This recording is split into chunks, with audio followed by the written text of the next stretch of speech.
Et on passe tout de suite à notre page culture. On en parlait en début d'émission il y a quelques instants. Le théâtre de Saint-Quentin en Yvelines s'est lancé dans de grands projets de rénovation. Mais avant de parler de ces travaux, Lionel Massetta, quelle est la programmation de cette année et de l'année 2022-2023 ? Quelles sont les têtes d'affiche ? Il y en a beaucoup, en fait. Quelle est la programmation ? Il y a 60 spectacles et 180 représentations, donc ça fait beaucoup. Les têtes d'affiche à venir, il y en a pas mal. Il y a Avishai Cohen qui ne va pas tarder. Il y a le rappeur Youssoupha également cette fin de semaine. Il y a un Blanche-Neige très particulier. Il y a un Sacre du Printemps très particulier aussi. Il y a un chorégraphe hip-hop brésilien, Bruno Beltrao, qui arrive au mois de décembre également. Donc la programmation est particulièrement fournie. Avec au programme de la danse, de la musique et du théâtre. C'est le principe du théâtre de Saint-Quentin en Yvelines, c'est-à-dire que c'est une scène pluridisciplinaire. On essaie de programmer tous les styles, toutes les esthétiques du spectacle vivant. Alors on va parler un peu de la fréquentation des salles de spectacle. Car ne prenez pas cette mine quand vous dites fréquentation. Selon une étude de Médiamétrie, en tout cas, 48% des Français ne vont plus au théâtre et 28% y vont moins souvent. Alors est-ce que c'est le cas sur la scène nationale ?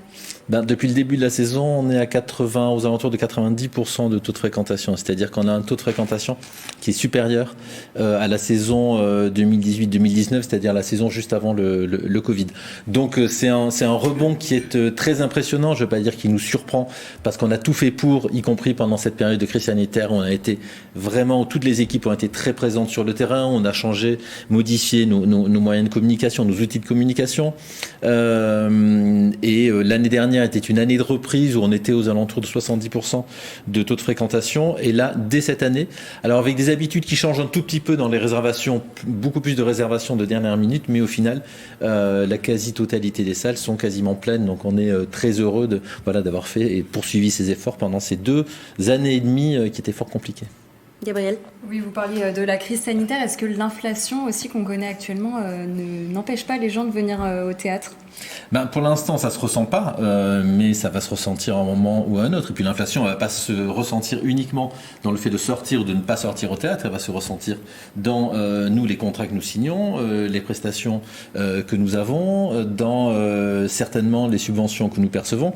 Donc ça touche quelque chose de beaucoup plus large qu'uniquement la sortie des spectateurs. Mais pour l'instant, et grâce aux subventions que l'on perçoit du département, de l'agglomération de Saint-Quentin, bien entendu, de la région et de l'État, on peut maintenir des tarifs bas, ce qui permet à beaucoup de gens de sortir. Et puis on a aussi des tarifs qui sont très spécifiques en fonction des ressources des personnes, des situations des personnes qui viennent nous voir. Vous vous engagez à rester accessible finalement. C'est notre mission. Et alors, en septembre, vous allez lancer des grands travaux. On en parlait un tout petit peu en début d'émission. Qu'est-ce que ça va concerner ? Est-ce que vous pouvez nous le redire plus en détail ? Oui, en fait, c'est pas nous qui allons lancer, c'est l'agglomération, puisque c'est l'agglomération de Saint-Quentin en Yvelines qui est propriétaire du bâtiment, l'agglomération et les partenaires financiers de ce projet. Lorsque le théâtre a été construit en 1980, en septembre, il a ouvert en septembre 93, il était finalement assez différent des plans qu'avait conçu l'architecte initial Stanislas Fischer, puisqu'il devait y avoir sur ce qui est l'actuel parvis, il devait y avoir un espace bar, restaurant, il devait y avoir également une réserve et des ateliers de décor à l'arrière du bâtiment. Ça n'a pas été fait pour des raisons de coût et de maîtrise des coûts que l'on peut comprendre. Et aujourd'hui, ces éléments manquent. Et avec l'agglomération qui est sur une réflexion, plus qu'une réflexion sur la requalification de ce qu'on appelle l'hypercentre de Saint-Quentin en Yvelines, la question qui s'est posée, c'était quelle est la place d'un théâtre qui est au bout de l'avenue du Centre, c'est-à-dire qui est visible à 2 km de l'endroit où il se trouve, qui est dans un lieu hyper passant, et comment est-ce qu'on peut travailler sur le théâtre pour en faire un élément de lien, non pas un bâtiment intimidant, c'est pas un jugement sur l'architecture de ce bâtiment, moi que j'aime beaucoup. C'est un bâtiment imposant. Mais c'est un bâtiment, imposant ou intimidant. Comment est-ce qu'on peut faire un lien entre ce bâtiment et cette place qui va être requalifiée, où il y aura un peu plus de place pour les piétons. Et en fait, le projet qui a été choisi par l'agglomération de Saint-Quentin et ses partenaires, c'est un projet qui est un trait d'union, qui fait du parvis un véritable trait d'union entre le bâtiment et la place. Parvis qui va être couvert de façon extrêmement élégante et qui va pouvoir accueillir un restaurant assis, une brasserie où on pourra grignoter un peu plus rapidement, un espace de détente et bien entendu la billetterie qui sera aussi un espace de déambulation qui redonnera à l'intérieur du théâtre ses qualités et qui fera du théâtre une véritable balade architecturale. Donc un restaurant qui sera ouvert et une brasserie qui seront ouverts midi et soir. L'idée, c'est que le théâtre vive au quotidien. Oui, le projet, si je comprends bien, c'est de rendre ce lieu plus convivial. Ben oui, de lui donner des attributs et des qualités qu'il n'a pas entièrement aujourd'hui. Qui est en charge de ces travaux ? L'agglomération et les partenaires ont choisi une jeune agence qui s'appelle l'agence Fagard Fontana et Léninger, qui était sur les 68 agences qui ont postulé, qui faisait vraiment partie des outsiders et qui est certainement celle, et c'est pour ça qu'elle a été retenue, qui tenait compte à la fois de l'existant et des marqueurs du grand bâtiment actuel, c'est-à-dire l'arche, la verrière, la façade façon Auguste Perret, qui avait des préoccupations écologiques et qui avait des préoccupations de une possibilité de transformer et d'utiliser de manière différente ce grand espace qui est créé et que les archis ont baptisé un grand lobby urbain. Donc cet espace peut être utilisé de plein de façons différentes. Donc toutes les qualités étaient là pour que ce projet soit retenu, y compris des questions de coût et de facilité de mise en œuvre de ces travaux. Justement, le coût, vous le savez rapidement ? Oui, il est aux alentours de 8 millions d'euros avec un soutien des partenaires à hauteur de 5 millions d'euros, donc 3 millions d'euros qui restent à la charge de l'agglomération de Saint-Quentin-en-Yvelines. Eh bien, merci Lionel Massetta d'être en plateau avec nous. Je le rappelle, vous êtes le directeur du théâtre de Saint-Quentin-en-Yvelines. On part à la découverte d'une exposition maintenant à la médiathèque Aimé Césaire de La Verrière. Totem, c'est l'œuvre des habitants des 12 communes de Saint-Quentin-en-Yvelines. Le reportage réalisé par Grégory Canalé et Régine Ralèche. Lancer de dés, attribution d'une boîte, sélection de matériaux et place à la création. Ce sont les règles que s'était fixées Agathe Bezeau pour réaliser l'exposition. Ludique, le processus de création se faisait autour du jeu et tous les Yvelinois étaient invités à participer. En fait, quand les médiathèques m'ont sollicité sur ce projet, donc le brief c'était de faire une action collective qui relie les publics, j'ai proposé cette notion de totem parce que ça m'intéressait d'être dans la construction de l'amitié. Il n'y a pas besoin, entre guillemets, d'être habité ici ou ailleurs. On est relié par un lien un peu indéfectible qui est invisible mais qui est là entre humains en fait. Et je trouve que c'est ce qu'elle met en valeur et en lumière. C'est en juillet dernier qu'Agathe Bezeau a démarré son processus de création. À partir d'ateliers de rue, l'exposition a pris forme dans plusieurs villes de Saint-Quentin-en-Yvelines. Notre action culturelle au sein de l'agglomération, c'est entre autres de créer du lien entre les habitants, de créer du lien entre les villes et de faire corps pour créer cette identité de territoire à laquelle nous sommes attachés. Des copies de l'œuvre finale seront exposées dans chaque médiathèque de l'agglomération, et ce, de manière définitive.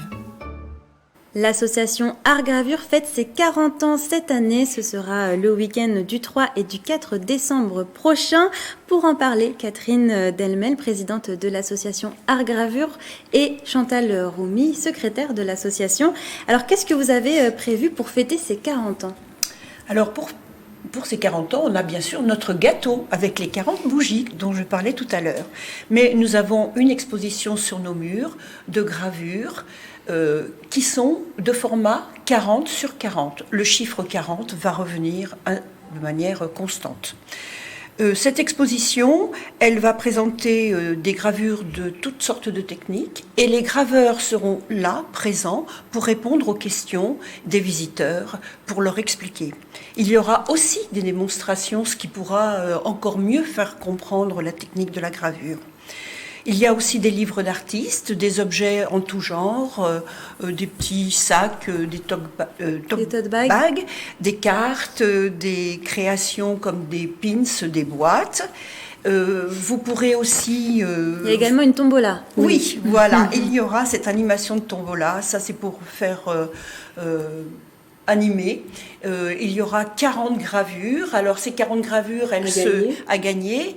Elles seront toujours de 40 sur 40, mais dans les 2 jours, il y en aura 20 un jour et 20 un autre jour. Et puis il y aura un buffet qui sera constamment présent pour accueillir nos hôtes. Voilà, il y a dimanche un petit intermède musical, violon et percussion. Enfin bref, on espère une ambiance familiale tout autour de cette technique qu'est la gravure. Gabrielle ? 40 ans d'anniversaire, c'est un succès avec toutes ces années. Qu'est-ce qui fait le succès d'Art Gravure finalement ? Alors le succès de la gravure s'est construit petit à petit, au fur et à mesure de se faire connaître dans les différentes communes de l'agglomération. On a travaillé dans plein d'expositions. On a eu beaucoup de projets, voilà. On a eu de cesse de vouloir de faire connaître cette pratique rare. Nous sommes les seuls dans toute l'agglomération et donc depuis 1982 où cette association a été créée par Colette Kounen, on a eu de cesse de développer cette pratique, de faire connaître cette pratique. Et dans nos statuts, il y avait la règle d'or, c'était qu'il y ait justement un enseignement, donc des cours dispensés. Et ils sont dispensés donc depuis 40 ans par nos professeurs. Il y en a eu 3 en tout. Et aujourd'hui, c'est donc Valérie Loiseau qui s'occupe donc de 4 cours dans la semaine, un le soir. Comme ça, c'est relativement nouveau pour permettre aux gens qui travaillent de pouvoir venir le soir. Et c'est une manière justement de faire perpétuer le savoir autour de la gravure. Ah oui, certainement. Et puis, nous avons aussi un beau patrimoine avec nos machines. Oui. On a 4 presses pour la taille douce. On a une presse pour le bois. Disons qu'on a aussi une presse, mais bon, que l'on utilise moins pour la typographie. On a aussi tous les caractères. Bref, c'est c'est un atelier qui a vraiment tout pour travailler la gravure, alors que ce soit les techniques plus anciennes, que ce soit les techniques plus modernes. On sent que vous êtes passionné par la gravure. Pourquoi cette passion ? D'où vous la tenez ? Parce que, en fait, on a découvert, quand on la pratique, on découvre beaucoup de techniques différentes. Et finalement, et qu'on arrive aussi à combiner. Et puis évidemment, c'est aussi le fait que ce soit convivial, qu'on se retrouve ensemble à créer. Et ça, c'est toujours extrêmement agréable. Et puis on apprend toujours, oui. Parce qu'il y a de nombreuses techniques entre les techniques anciennes et puis jusqu'aux techniques contemporaines, qui se développent même encore aujourd'hui. Donc c'est vraiment passionnant. En fait, vous avez des matériaux très différents. Vous passez du cuivre, vous passez au zinc, et puis tout d'un coup, vous pouvez prendre du plexiglas, vous pouvez prendre du carton, vous pouvez prendre du bois. Tout ça sert comme support à la gravure. Donc vous avez vraiment une palette très très riche de techniques. Je dirais presque que c'est jubilatoire d'avoir tout ça devant soi et de pouvoir créer. Alors, Art Gravure fête ses 40 ans. Est-ce qu'il y a quelque chose qui vous rend fière particulièrement en tant que présidente, en tant que secrétaire de cette association ? Oui, moi, ce qui nous rend fiers, c'est qu'on a quand même eu pas mal d'obstacles à surmonter avec le Covid là récemment, parce qu'on a dû fermer. C'était pas évident. On peut remercier nos adhérents aussi parce qu'ils ont contribué quand même à nous aider à survivre, on va dire. Combien d'adhérents environ ? Une quarantaine. Oui. 40, toujours le chiffre 40. Le chiffre. Voilà. Et oui, alors on est fiers parce que on se donne beaucoup de mal pour se faire connaître, pour rayonner dans toute l'agglomération. Donc depuis ces 40 ans, avec toutes les expositions que nous faisons, chaque année, on a des projets chaque année. Donc c'est quand même beaucoup de travail. parce que je rappelle que nous sommes tous bénévoles, à part notre professeur qui est salarié. Mais donc voilà, on fait une exposition pratiquement chaque année dans toutes les villes de l'agglomération, à Montigny, à Plaisir, à Guyancourt, enfin, etc. Et aussi, à l'extérieur, on a même fait des échanges avec les États-Unis et l'Italie, et aussi inter-associations, en ayant fait venir aussi des relieurs. Parce que reliure et livres d'artistes, voilà, ça pouvait marcher ensemble. Donc voilà, beaucoup d'échanges et beaucoup de... On est fiers aussi parce que, comme vous le disiez tout à l'heure, on a un patrimoine entre les mains qui s'est effectivement donné depuis 1982. Bon, alors avec la succession des professeurs, succession des présidentes, mais ce matériel qui est d'une grande qualité. On a des presses qui datent une qui date de Gutenberg. De Gutenberg, voilà. Un donc patrimoine un patrimoine oui. qui et on en est fiers. Voilà, on a envie d'en prendre vraiment soin. Merci Catherine Delmel et Chantal Roumy d'être venues en plateau pour en parler avec nous. Si vous êtes intéressés, rendez-vous les 3 et 4 décembre prochains à la zone d'activité des 4 Havres. Et si vous êtes amateur de VF, quand vous regardez un film, vous avez sûrement déjà entendu sa voix. Donald Renew est dans le métier depuis 30 ans. Parmi sa voxographie, Titeuf, Andrew Garfield ou encore Jess Eisenberg. Et chose que vous ne savez peut-être pas, Donald Renew a grandi à Bois d'Arcy. Il est l'invité de Mélanie Poquet dans un nouveau numéro du VYP. On regarde un extrait. Je suis tombé dedans petit, par un petit coup de pouce, mais j'ai entretenu cette chance. Mais j'en faisais pas un objectif. Et, le doublage n'avait pas la hype, la visibilité qu'il y a maintenant. Mais c'est vrai que c'est cool, hein, c'est un parcours atypique. Et puis par le chant, et pourtant vous chantez pas souvent. Je crois que ça part La Reine des Neiges 2. Ouais.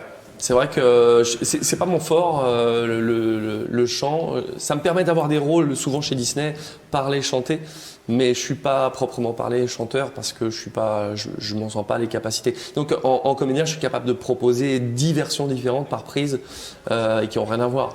En chant, je suis capable de chanter juste, ça s'arrêtera là. Donc je peux pas interpréter plus que ça.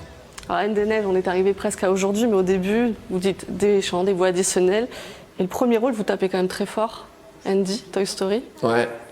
Enfin, ce n'est pas le premier rôle, mais en tout cas, c'est le premier vrai gros rôle qui m'a lancé, effectivement. C'est vrai que le bouche à oreille après ce film-là a été énorme.